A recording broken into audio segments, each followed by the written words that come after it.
Well, last September, you'll recall, 22-year-old Iranian woman Mahsa Amini died after reportedly being beaten by Iran's morality police for not wearing a hijab as they decreed.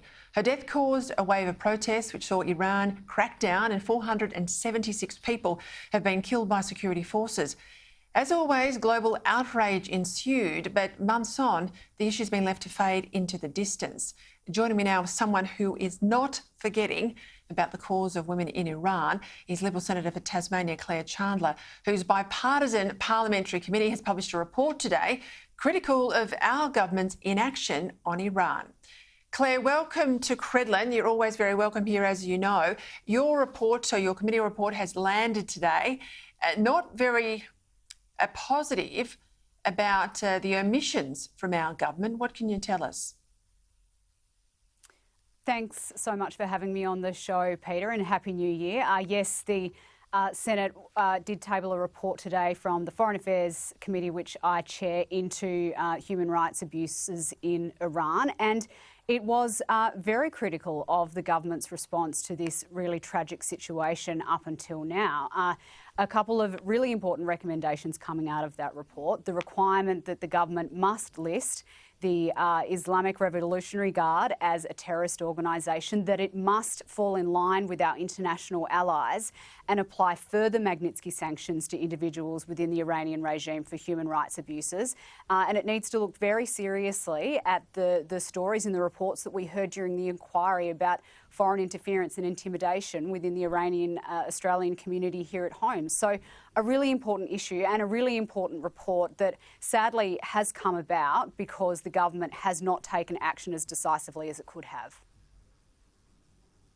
What's been the result of the response of Penny Wong? Because you mentioned the Magnitsky Act and its ability to have individual people sanctioned. We pay tribute there to the late Kimberley Kitching. That was her great work, amongst others. But we also know what Penny Wong thought of Kimberley Kitching. There's that and the issue of listing as a terrorist organisation the Revolutionary Guard. Now, if other good allies around the world have done that, it's one of those no-brainers for me that they are on the list. What's been the objection of Australia so far?